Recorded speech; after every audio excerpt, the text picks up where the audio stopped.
it's one of the worst times ever to be a straight white man in America. So I'm not a woman, I'm not black, and I'm not gay. And so you're probably not gonna like what I'm gonna have to say. Hey fam, this has been a minute.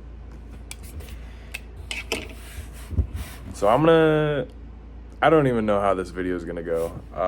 I am just pulling out my phone and recording.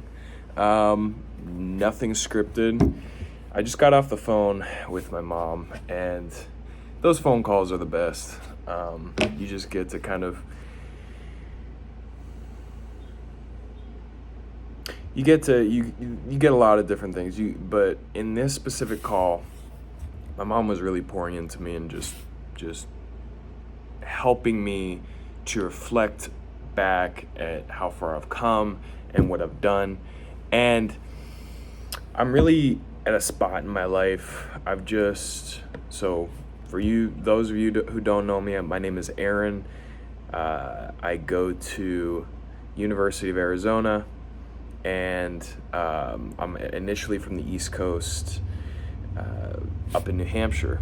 Now, I drove down to Phoenix about 2.5 years ago, a little over that, as an entrepreneur with big hopes, dreams, and aspirations, when really all I want to do is just make a fucking impact and help people. And so, in speaking with my mom, getting off the phone with her, I realized a few different things.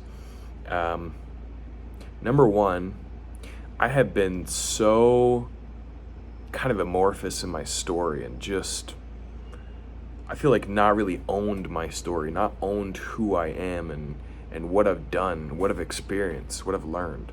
And there's going to be a few different things I'm going to touch on. And if you don't like it, you don't fucking have to. You're probably not going to like it because I am not a woman. I'm not of any other color other than white, and I'm not gay. So I'm not a woman, I'm not black, and I'm not gay. And so you're probably not going to like what I'm going to have to say. I'll share with you, being a straight white male in America, that was such an amazing thing to be or have or do or whatever, having the male privilege or white privilege or whatever you want to call it, right? I'll give you a story, and this will be one of many that I want to outline. So for you guys who don't know me, if you're still listening, thank you. For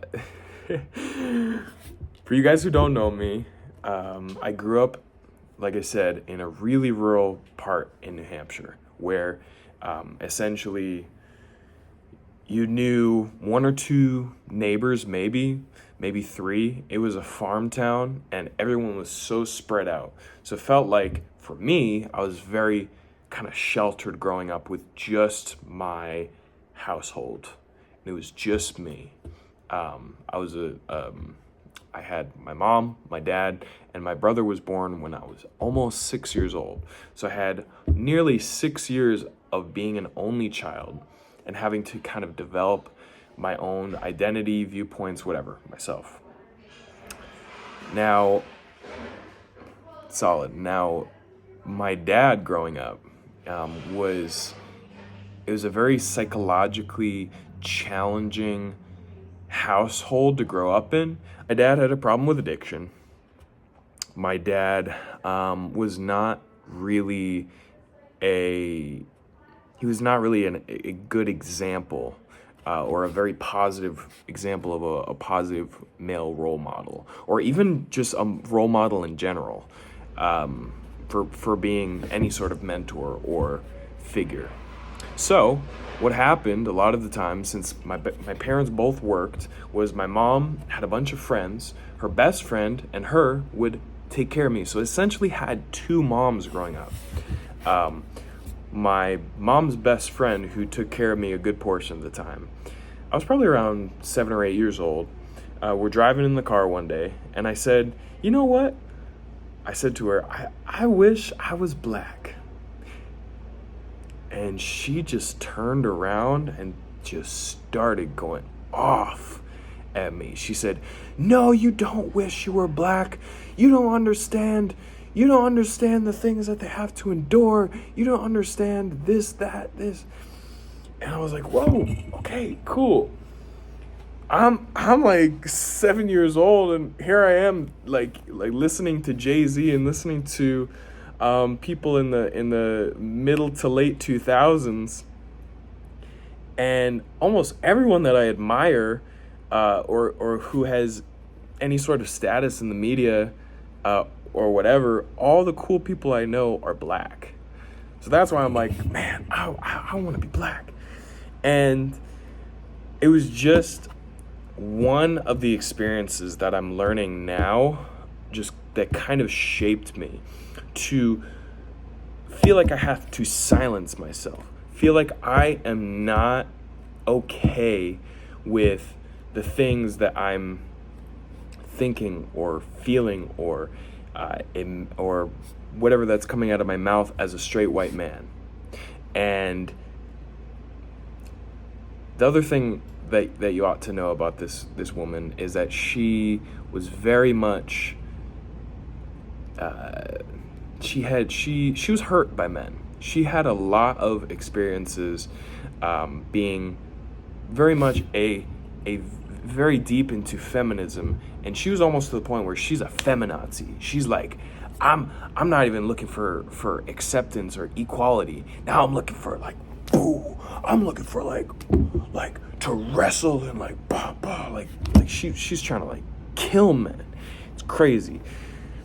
So this is my video that I just want to put out there. I'm just gonna keep getting on video and keep getting better and better.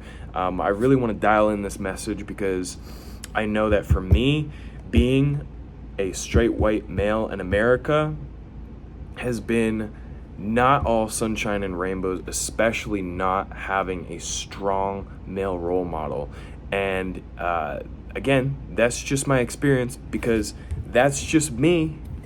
And I'm gonna go ahead and touch on multiple different topics that are similar to this in the future.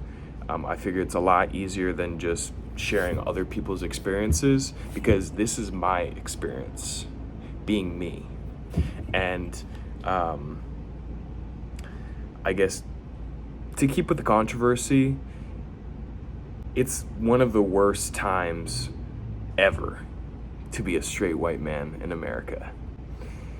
I hope you have a blessed day, my friends. Please comment your thoughts, and I will see you in the next one. Peace.